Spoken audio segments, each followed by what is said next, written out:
కూటమి ప్రభుత్వం అభివృద్ధిలో అయితే ముందుకెళ్తా ఉంది. అంటే ఒకసారి మనం ఇప్పుడు కానీ గమనిస్తే ఈ వచ్చిన 6 నెలల్లోనే దాదాపుగా 5,000 కిలోమీటర్ల రోడ్లు అయితే గుంతలను అయితే పూడ్చారు. కొత్త రోడ్లు కూడా అయితే చాలా వరకు గ్రామీణ అభివృద్ధిలో భాగంగా పట్టణాల్లో కానివ్వండి, విలేజెస్ లో కానివ్వండి, రోడ్లు అయితే కొత్త రోడ్లు ఎప్పుడు ఇప్పటిదాకా రోడ్లు అయినటువంటి రోడ్లను అయితే మళ్ళీ రోడ్లు వేస్తున్నారు. అంటే ఒకసారి గమనించవచ్చు, దాదాపుగా 19,911 కిలోమీటర్ల రోడ్లను అయితే గుంతలు పూడ్చాలి అని చెప్పేసి చెప్తా ఉన్నారు. అంటే సంక్రాంతి నాటికి ఒక్క కంప్లైంట్ కూడా రాకూడదు, ఈ గుంతలు ఉన్నాయి, ఈ రోడ్లో ఈ గుంతలు అయితే ఉన్నాయి, రోడ్లు బాలేవు అని చెప్పి కంప్లైంట్ సంక్రాంతి టయానికి ఒక్కటి కూడా రాకూడదు అని చెప్పేసి అయితే చంద్రబాబు నాయుడు గారు అంటున్నారు.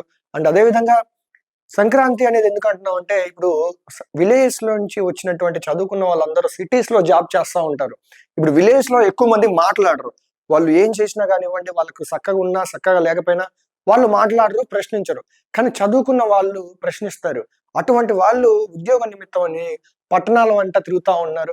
వీళ్ళు సంక్రాంతికి ఎక్కడున్నా కానీ సంక్రాంతికి ఎవరింటికి వాళ్ళు అయితే వెళ్ళిపోతారు. అప్పుడు వెళ్ళినప్పుడు అక్కడ ఏదైనా గుంతల రోడ్లు ఉంటే వాళ్ళు కంప్లైంట్ చేస్తారు, ప్రశ్నిస్తారు. అందుకని చంద్రబాబు నాయుడు గారు ఈ విధంగా చెప్పారు, సంక్రాంతి ఈజ్ మనకు డెడ్ లైన్. ఈ సంక్రాంతిలోగా 19,911 కిలోమీటర్ల గుంతలు అయితే మనం పూడ్చాలి. ఎవరి దగ్గర కంప్లైంట్ రాకూడదు, ఏ ఊరు నుంచి కంప్లైంట్ రాకూడదు.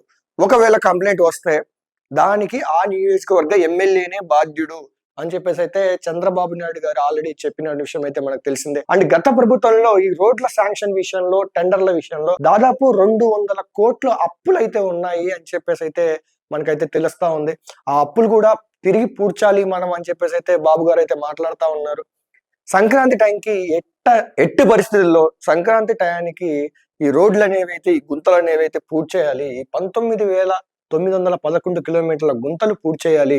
ఎటువంటి కంప్లైంట్ మనకి రాకూడదు అని మనం ఆల్రెడీ మాట్లాడుకున్నాం. గతంలో ఒకసారి చూస్తే ఎక్కడ చూసినా గుంతల రోడ్లే. మనం ఒక్కసారి తమిళనాడు నుంచి ఆంధ్రాకి వచ్చే నగరి కాన్స్టిట్యున్సీ ఒకసారి గమనిస్తే అంతటి వరకు సాఫీగా పోతున్నటువంటి తమిళనాడు రోడ్డు ఒక్కసారిగా కుదుపులు దూపేసినప్పుడు అప్పుడు వాళ్ళు అర్థం చేసుకున్నారంట, ఇది మన ఆంధ్ర వచ్చింది, గుంతల రోడ్లు వచ్చేసినాయి అని చెప్పేసి.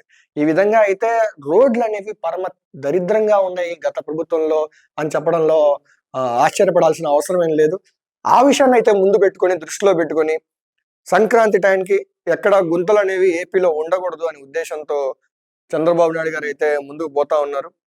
డెఫినెట్ గా సంక్రాంతి లోపు అయితే రోడ్లు ఒక దారిన వస్తాయి రోడ్లు అని చెప్పేసి అయితే చంద్రబాబు నాయుడు గారు తెలియజేశారు.